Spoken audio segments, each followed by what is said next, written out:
Yousei is recommended for individuals 13 and up for depictions of crime scenes and blood.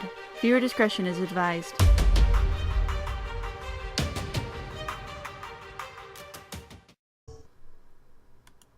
My body aches. So does my head. I open my eyes slowly and find myself in the sleep study room. I take a moment to inspect it more carefully.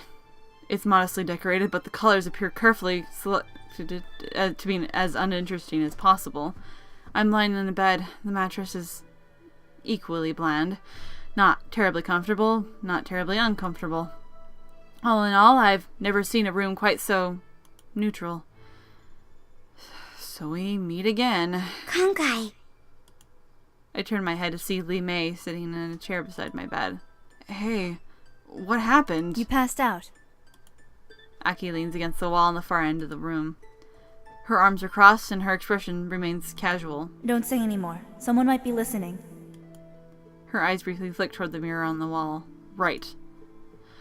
I hope Jupiter and team aren't observing me right now. That would be all kinds of creepy. I give Aki a small nod and turn my head to face the ceiling again. Where's, Kizaki? He's sleeping at the dorm. Is he okay? No, he isn't. He's overwhelmed and sick. I'm sorry. I turn my head back and forth to inspect the bland room. So what am I doing here? Resting. Aaron's in his bed, Kizaki's in the other one. We figured you'd like a proper place to rest other than the floor. Thanks. Aki allows a thin smile to crack across her face. Thank Li Mei. She's the one who did most of the heavy lifting. She sounds terse. Is there something I'm missing? What are you talking about? I mean, are you mad at me or something? Aki's expression tightens. You let my brother go off on his own. You let him experience that horror. I let him go? Since when was I his babysitter? In case you haven't noticed, he's a grown adult. He's not a child to be doted on. Li Mei glances at me, then Aki. She looks worried. I'm well aware he's not a child, but I'm not sure you understand that. You're the one who dismissed his concerns. If you trusted his judgment, you wouldn't have sent him off on his own like that.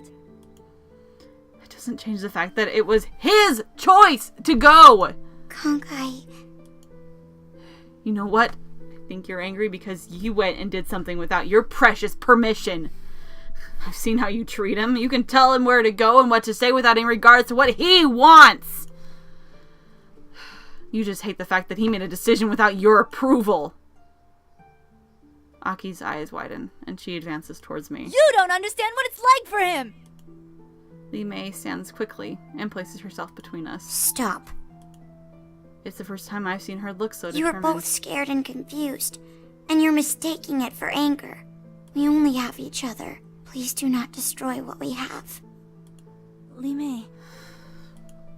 Li Mei nods at Aki. Go see him. He needs you. With a sigh, Aki sits back and shakes her head. You're right. She smiles sadly at Li Mei. I'm sorry for making this hard on you. She takes a moment to regain her composure before speaking again. We'll have to talk later, Con. About what happened at the tower? Oh, right. Yeah. Aki nods and shuts the door softly behind her. Li Mei sits at the foot of my bed and stares at me with wide eyes. You're hurting.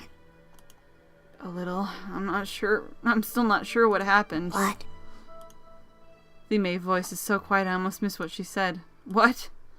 I lean towards her and she lowers her head to meet mine. Kansai is strongest through touch. Contact with blood amplifies it. It is the purest and the strongest. She reaches out and places her hand on mine for a brief second before flinching. My head is still throbbing. It must hurt her too much to simply touch me. I'm sorry. No. She turns away from me. I can tell she wants to say more, but she's struggling to find the words. We sit in tense silence for a minute, avoiding eye contact. Listen. Li Mei shakes her head. Please, just rest. She smiles and rests her hand gently on mine again. I will be near. Thanks. I close my eyes and take a deep breath. This time, sleep comes easily. Gone are the bright lights and the weight on my chest. I feel like I can breathe again. I'm not sure how long I sleep, but by the time I wake up, my mind is a lot clearer. Whoa. I sit up slowly. My body feels stiff. I look around the room. Li Mei is in the chair beside me, sleeping. Even in sleep, she sits upright, hands folded neatly in her lap. If it weren't for the subtle motion of her breathing, I'd mistaken her for a work of art shaped by a master artisan. The lighting is still neutral. I can't tell if it's day or night.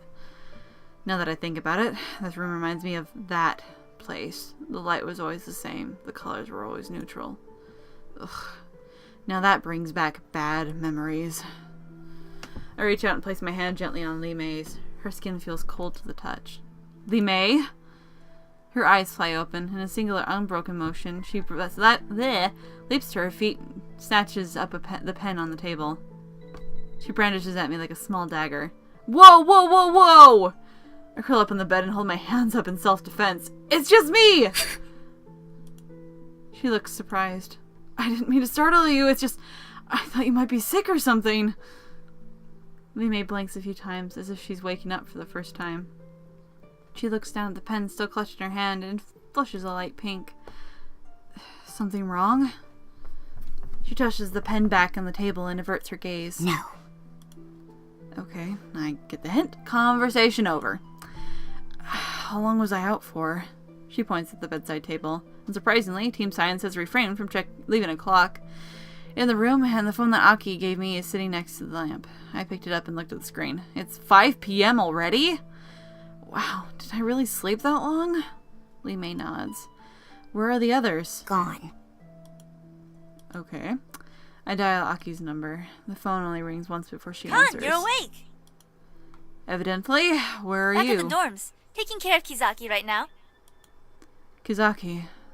Someone else must be with her if she's calling him like that. I can hear the faint sound of frenzied music in the background. Some sort of video game?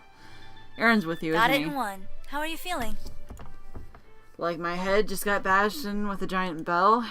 She laughs, but it's worse. Yeah, this day didn't turn out quite like we planned, huh? I'm sure it went well according to someone's plan. She's quiet for a Yeah, minute. I've been thinking the same thing. Why don't you come back to the dorms and we can chat about it? Sounds good. I'm starving, Cafeteria's though. still open. Do you have your card? I take my pocket. Yeah, The two of you should get some food then. Come back when you're done. sounds Talk good. to you later. Later. I hang up and turn to find Li Mei looking at me expectantly. Aki says we should go get something to Okay. eat. She turns and walks to the door. The hallway is still lit up with piercing light, and now that I know it's night outside, it feels a little colder. I walk slowly, carefully placing one foot in front of the next. I'm still feeling ill from whatever that was. Li Mei halts in her tracks, tilts her head to the side. What's wrong? She glances at the door of the main lab. There's some sound coming from inside. It sounds like someone talking. No, it's more panic than that. Is someone in trouble? I run to the door and throw it open. Don't let it get away! A blur of fur darts between my legs and into the hallway. Before I can react, Li Mei steps forward and scoops it up in both hands. It's a small, white rabbit with shiny red eyes. Oh god. Lab rabbit. Li Mei carries it back into the lab. Thank you so much. Jupiter jumps forward and lifts the rabbit from Li Mei's hands. She walks it back to a small cage, lowers the rabbit in, and shuts the door tightly. Jupiter leans back against the cabinet and sighs. Crisis averted. Li Mei attentively approaches the cage. Her eyes are wide with curiosity. It's okay. You can look. Oh, it looks like her. With her white hair and red eyes. Li Mei nods, and I can see a faint smile on her face. Thank you. She leans down until she and the rabbit are eye level with each other. The rabbit turns to her, and its nose twitches. Li Mei scrunches up her nose to mirror its actions. Looks like you've made a friend. Li Mei nods once and leans in even closer. Jupiter smiles. She looks even more relaxed than she did this morning. You look happy. Happy might be pushing it, but I'm definitely feeling better. Sometimes it's hard to keep a cool head when dealing with all the administration, especially when the second in command slacks off all the time. Second in command. David, he's supposed to be in charge of inventory and making sure everything is where it belongs. She points at the Like rabbit. making sure all the rabbits' cages are locked properly.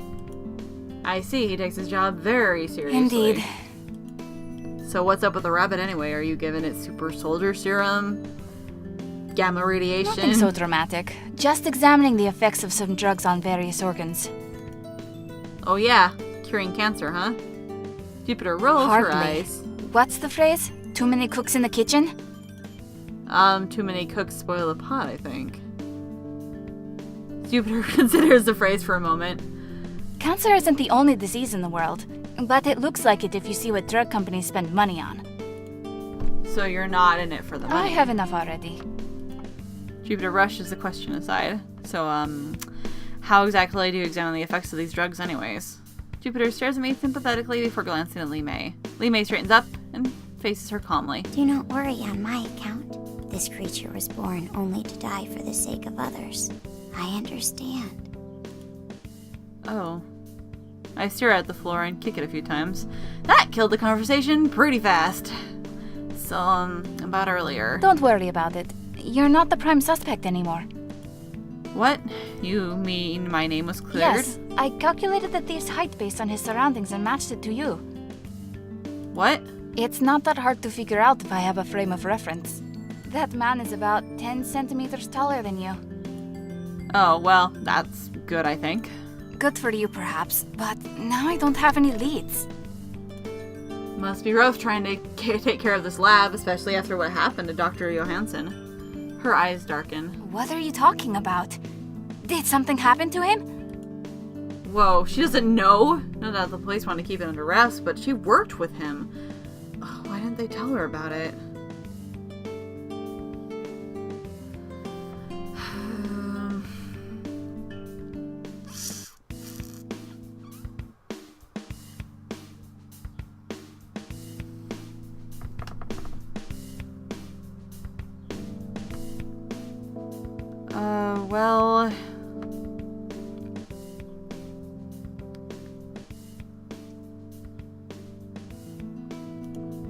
Well, I just heard he was supposed to arrive today and he didn't. It happens. His schedule is always changing, so we've learned to expect surprises.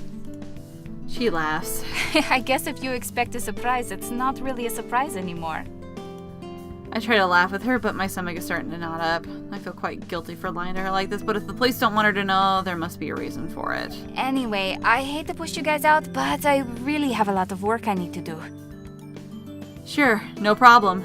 Right now, any excuse would be a good one. I don't think I can lie to her for much longer. Thanks. Li Mei casts a final longing glance at the rabbit before following me out of the lab. We hurry across the campus and enter the cafeteria. It's mostly empty right now. I guess dinner rush doesn't happen until later.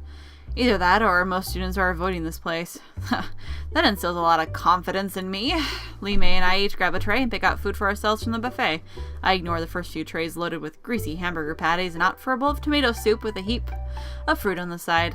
From the color, I'm not sure how long the fruit has been sitting out, but I don't get the luxury of being picky. Li Mei follows me closely, choosing to sample a small piece of everything. She arranges the bite-sized pieces of food in even rows on her plate. We offered our cards to the register, and a bored-looking college student swipes them both without bothering to check for ID. The ID that... probably better that way. The ID that Aki supplied with me with the other day feels like a lead weight in my pocket. She guaranteed it was government issued for my special situation, but I didn't want to take any chances if I don't have to. Don't want to take any chances if I don't have to. Evening, you two. Oh god, it's Mr. Chipper. Hello. Glad to see you're sampling the local fare. Sean observes Li Mei's plate. Smart girl. Trying everything at once. Wish I had thought of that.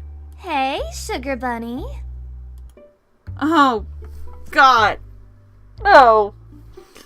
Oh, man. Chance bounces up to us and wraps her arms around Sean. Sorry I'm late. Chance turns and places a dainty kiss on Sean's lips. Kangai, this is my girlfriend, Chance. I choked back my surprise. Oh, that's cool. Sean looks at me puzzled. Do you guys know each other? Kangai was at the shop last week when that terrible murder happened.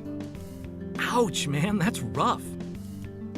You could say that. And everyone at the lab was harassing him today. They mistook him for a thief. Yikes, dude. If I had been there, I would have cleared everything up as quickly as I could. It's fine. The misunderstanding's been cleared up. Oh, boss. I just hope this doesn't reflect badly on the school. Chance nods enthusiastically. It would be great if you came here. They both stare at me expectantly, wide smiles on their faces. I feel like I'm in a used car lot.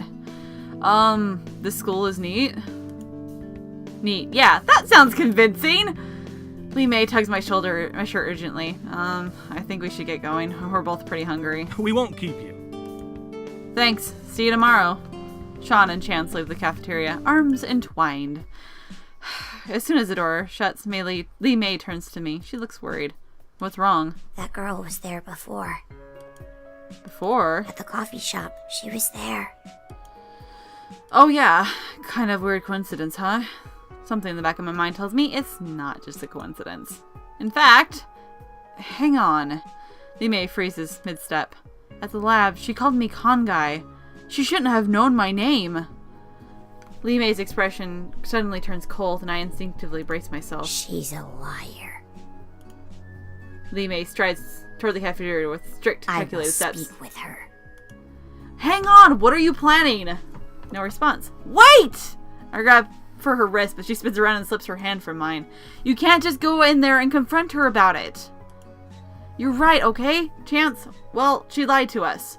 Lee May's gaze is blank. She refuses to move. But we don't have any proof. She could just say she heard my name somewhere around here. We have to find a way to catch her.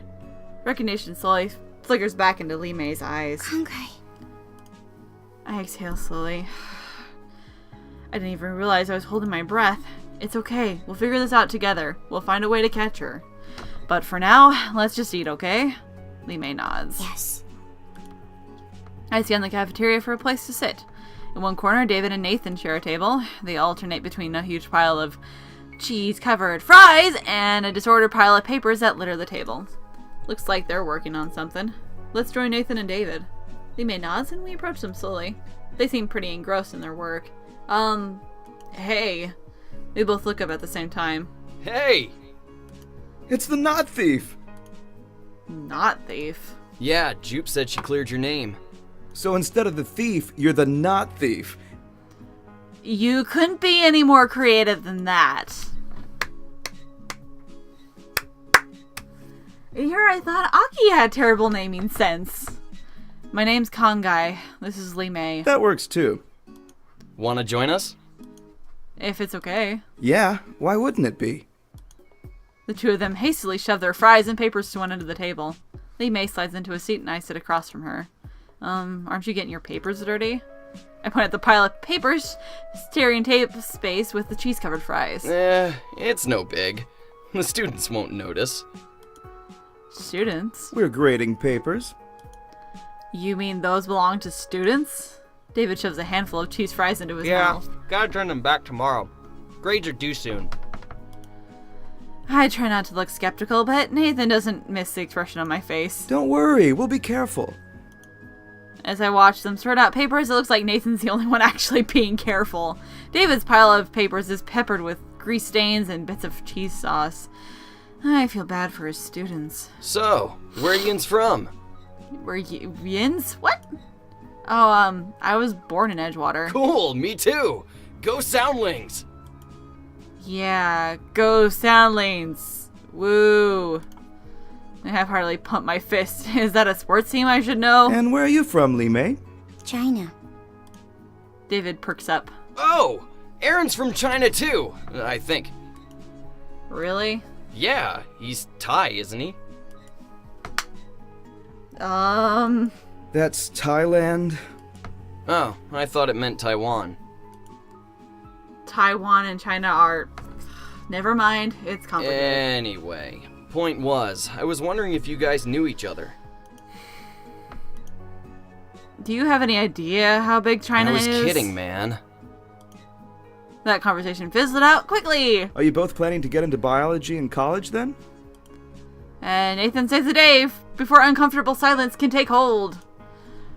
Lee May nods. Nathan looks at me expectantly. Oh, I guess Well, so. you must be considering it pretty seriously if you're here. Do you have any questions about the program? Yeah, what's it like working with Dr. Johansson? I mean, what's his research about? You won't be seeing him unless you're a grad student. He doesn't even lecture anymore. We run all his classes. Busy with his work then. What exactly does he do? Lots of junk. Mostly modern medicine, ways to heal the body faster. Or grow organs based on your own tissue. Isn't that what Mr. Otten was working on before he died? I glance at Lee May. She looks back at me. A silent nod passes between us. She's thinking the same thing. Again, Nathan notices our expressions. Something wrong? I seem to recall Otten Engineering working on something similar. Yeah, Otten's an alumnus of U of E. He used to work under Johansson until he left to start up his own company. Do either of you know why he left?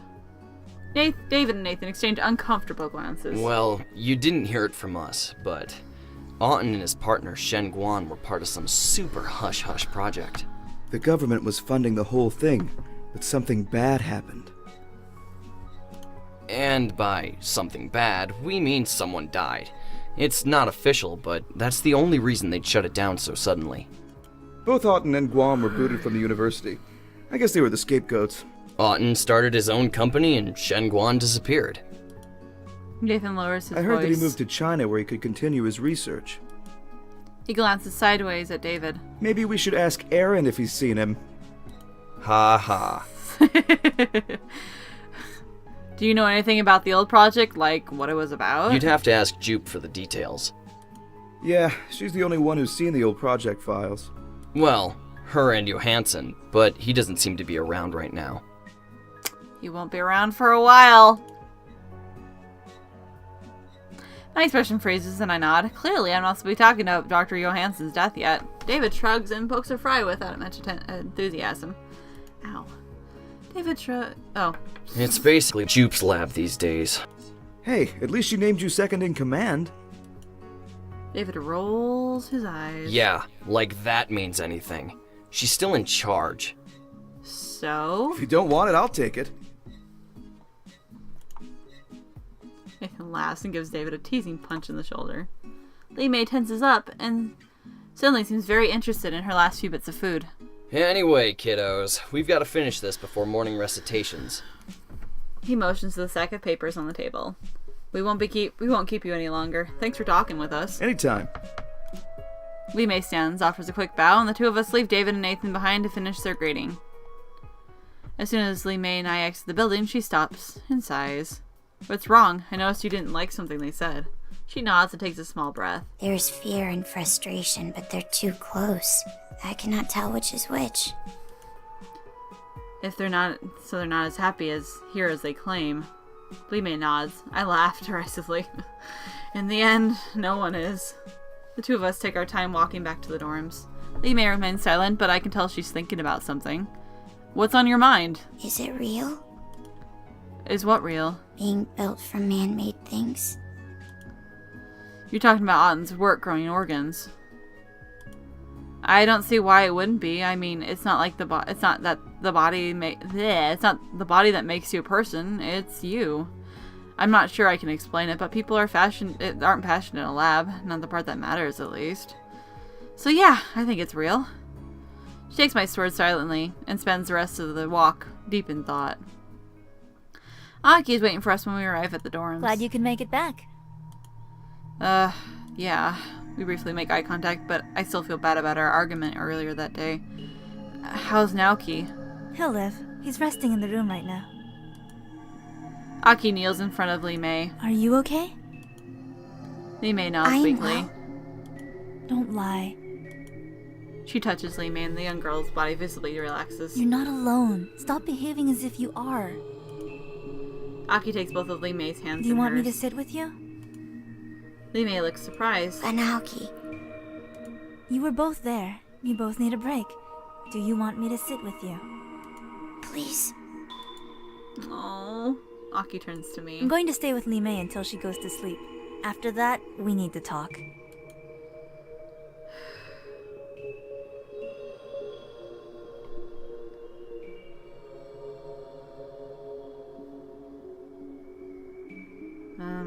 I probably should go check on Naoki. I'll be in my room then. Aki nods, and she guides Lee May down the hall to their room. I head to Aaron's room and knock on the door gently before entering. Aaron lies in his bed, wrapped tightly in blankets. His breathing is heavy and labored, but he's clearly asleep. Naoki's sitting up in the bed with the covers pulled around him. Are you okay? I'm fine. Leave the lying to your sister. You're terrible at Aki it. doesn't lie. Right. She just tells misleading truths. She says what she has to. He glares at me. Okay, this conversation isn't going well. I didn't mean to come in and start an argument or anything. Naoki sighs and leans back. I'm sorry. Wait, why are you apologizing? Because I feel bad. About what? It's not like this was your fault. I shouldn't have gone alone. What happened anyway? Naoki glances at Aaron's sleeping figure. He sighs and lowers It's his easiest voice. to tell people I have a perfect memory, but it doesn't work the way you'd think. I don't look at a book and memorize all the words. Instead, I remember what it was like to read the book. I remember the way each page turn feels, the warmth of the room, and what I think and feel as I read it. I memorize all of my experiences. They stay in my mind forever, as clear as the day I first experienced them. He draws his knees up under his chin. I won't just remember what happened today. I'll relive it all. The smell of the blood, pounding of my heart. It's a part of me that I'll never be able to erase. He pauses to take a shaky breath. It sort of Oh, pounds poor inside my precious head baby. every day, as if I'm still experiencing it. It takes a little time for me to get used to it, but I'll live. I'm sorry. I didn't know. It's okay. I didn't expect you to. He forces a smile. Besides, I've had worse. That doesn't make me feel any better. In fact, I think that makes me feel worse. Naoki laughs sadly. That's why Aki tries to keep me away from anything too traumatic. I just didn't want to inconvenience her.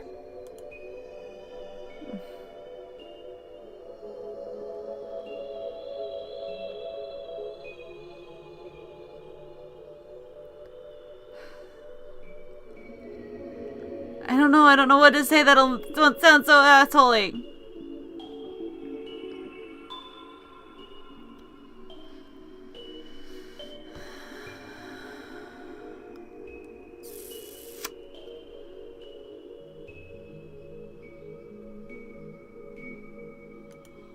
It's not an inconvenience if I she know, loves you. but it won't stop me from feeling guilty about it. Listen, dude, I don't know what you've been through or the sort of baggage you've got, but it's obvious Aki cares about you. If you keep feeling guilty about it, then you're pushing her away. It's like saying you don't want her to love you. But that's not true at all. Then don't think of yourself as a burden. Find a way to pay her back. Take care of her too. Make it an equal relationship. He smiles sadly. I know if I stay like this, it'll be harder on both of us. He sighs and puts his hand on his head. I'm sorry. I don't know if I can stay up much longer. Is it okay if I get some rest? Sure. I duck out of the room quickly. Aki is waiting outside. Hey, looks... She smiles, a weary smile. We've weathered worse. Yeah, he said the same thing. I really don't think that makes things any better. Do you have a moment to talk about what happened earlier? Yeah. I'm sorry. Likewise. I expected you to know things you were never told. Well, I know now. Naoki told you? About how his Kansai works? Yeah. He's got some pretty dark memories, you know. Our mother died during childbirth, and our father wound up blaming us for it. She sighs. It's not a part of our history I'm especially thrilled to think about. She seats herself on the couch and leans back with a heavy sigh. He really means a lot to you, doesn't he? He's my little brother. I'd raise the world to the ground if I knew it would keep him safe. She sighs. I hope I don't sound crazy. It's kind of a protective older sibling thing. I know. I'm the same. Aki regards me with a curious glint in her eye. You? I had a sister. Her expression softens. Oh, I'm sorry. You don't have to apologize. It's not your fault. What was she like, if you don't mind my asking? We grew up in the same foster home. We weren't related by blood, but it didn't matter. I paused for a moment to pick my words. I haven't spoken about her in so long. She got sick a lot, so she didn't spend much time with the other kids. And I'm not exactly a social person. I smirk, like you couldn't tell. I had a guess. I avoided the others as much as I could, but she wouldn't leave me alone. She always tried to make me happy. I hated it. Aki raises an eyebrow. Hey, don't judge. Sometimes you just want to be angry at the world for no reason. She never gave up on me, though. I still don't know why she'd care about someone like me. Maybe she just felt the kinship because neither of us knew who our parents were. Maybe the other kids were too loud for her. All I know is that she was family. She always saw the positive sides of things. I was a real pessimist back then. Unlike now. I laughed ruefully. I was worse back then, if you can believe it. I used to have these terrible mood swings. She never understood, but that didn't change the fact that she loved me. We argued about everything, then stand up for each other when the other kids tried to pick fights. Everyone else thought I was weird. We used to have these daydreams where our parents would show up one day and we'd discover who we were really related, and we'd laugh at everyone for doubting us. I tug at a strand of my hair. I even dyed my hair to match hers. I wanted to look the same. Still do. Once a year on her birthday. I shake my head. It sounds so stupid when I say it out loud. It doesn't sound stupid at all. You wanted to connect. There's nothing wrong with that. But it was a fantasy. A child's dream. You still love her. That's not a fantasy. Family isn't about blood or hair color. You're her brother. I was. You still are. But she's gone. If a mother passes away, her children are still her children. You're still her brother. Aki states it so simply, I'm at a loss at how to respond. She straightens up and brushes off a bit of imaginary dust from her Come skirt. What? Older siblings unite? She offers me her hand. I laugh and grasp her hand in mine. Sure, older siblings unite. The two of us stare at the ceiling for a few silent moments before Aki breaks the silence. You can ask, you know. What? About today. Looks like your first time having a blood reaction. You mean when I woke up in that corpse? Yeah, basically. You know what happened to me? Lee May said it was had something to do with the blood. Kansei are activated by touch, but if you come into contact with blood, the effect is amplified. I don't see how reliving someone's death can be amplified by taking over their dead body. Aki chuckles, but there's no mirth in her voice. Well, when you relive a death, it's like you're inside their mind. So for the blood reaction version, it makes sense that you feel their body entirely. Ugh. I frown. I don't like it very much. Yeah, it's pretty unsettling if you think about it. I shudder. Then maybe I shouldn't think about it. All things considered, I'm surprised this has never happened to you before. I know, it's hard to believe, but I don't go around touching corpses all the time. She stares at me, my head intently. I can tell. You don't even have a single white hair. What? Kansei tend to be emotionally stressful. The greater the stress, the more white hair. In case you didn't notice. She laughs and curls a lock of her white hair around her finger. Well, I guess that explains it then. You got that white hair from your Kansei? Well, not exactly. I absorbed all of this from Naoki. Absorbed? I can project the thoughts of anyone I touch, but I can also choose which thoughts I project. I can amplify some and filter out others. Whenever Naoki's memories overwhelm him, I hold his hand and filter his thoughts. I strengthen the good memories and mute the bad ones. But in doing so, you undergo the same stress he does. It's a small price to pay. She inspects the white strands of hair entwined around her fingers. Lately, I've been doing it for Lee May, too. She's in a lot of turmoil, but she's working through it. Aki extends her hands toward me. I can do it for you, too. I shake my head. No, I'd rather not burden you anymore. It's an offer, not a burden. I run my fingers through my hair. Maybe after I get some white hair of my own. Aki shrugs. Your choice. She stands and stretches. Go to sleep, Con. I get the feeling that tomorrow's going to be a rough day. You don't have to tell me twice. Back in the dorm room, I find Aaron and Naoki both sound asleep.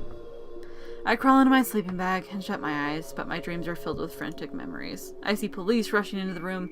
My sisters are both crying. There's blood on my hands, and my point of view keeps jumping erratically around the room. Who am I? What am I looking at?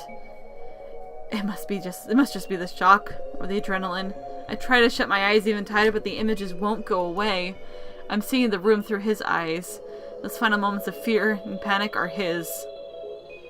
I wake in a panic. The memories of the time my brother died have jolted me out of my sleep. I sigh. and hold my head in my hands, trying to push away the thoughts, but something in the back of my mind keeps pushing itself forward. I lean against the wall and stare at the ceiling, listening to the sound of Aaron's labored snores mixed with Naoki's soft breathing. The sound of life. That sound I hated in that crowded house, the sound that I missed so dearly when it faded away. I take a deep breath and exhale slowly. What I've been through and what I've done still tear at me, but it's comforting to know I'm not alone. Naoki has survived all this time. Lee May managed to stand under it somehow. I can do it too. I will do it. Strengthened by my new resolve, I allow myself to fade back into my nightly battle. Morning comes with a piercing phone ring. I grit my teeth and silently curse whoever invented the cell phone before answering. What? Good morning to you too, Mr. Alexander. Gursky sounds amused. You know I hate that name. Be glad I haven't told Aki about you. She'd have a field day. Your generosity is overwhelming. And I assume there's a reason for this call, then your desire to start the day with the melodious sound of my voice? Excellent deduction, kid. You'll be a brilliant detective yet. Ha! Johansson's death is public news now. We haven't released the details or the fact that we suspect it was murder. Everyone thinks it was an accident at the bell tower. And we need you to do what you're good at. Find the killer before this blows up. Talk to everyone around him and figure out who did it. Oh, well, hiding the fact that this was a murder in the first place? Yes, you can handle that, right? I know the drill. What about the You're others? a team, aren't you? If you need any help, you can text them or me. He pauses for a Try moment. not to make any calls if you can. You never... Try not to make any calls I if you keep can. nudging my scroll key, the scroll button on the mouse. I glance at it and see Aaron hunched over his desk, staring blankly in my direction. Also, try not to get killed. That would be a problem. That's dire. Is there something you know that I Probably. don't? Now go to work. Ugh. Curse you, Officer Sexy. I roll my eyes. You want fries with that? Grisky snorts. Yes, but make the soda a diet. I'm watching my weight. Uh-huh. He hangs up before I can come up with a retort.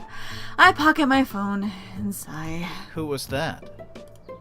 Aaron's voice lacks the energy he had yesterday. Police. They said not to talk about Johansson's You death. mean his murder?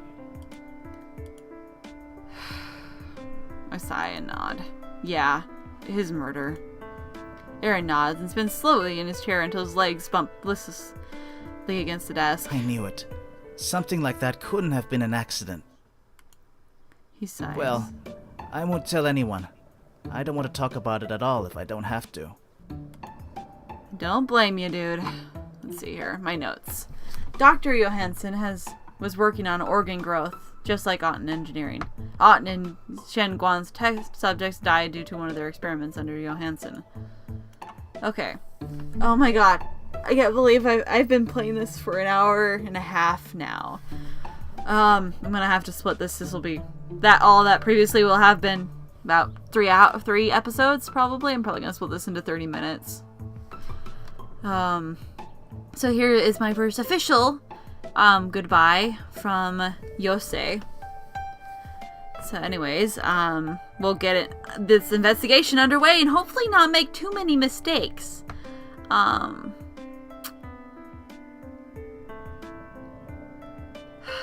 Anyways, like, favorite, comment, and subscribe if you enjoyed, and I'll see you guys next time. Goodbye!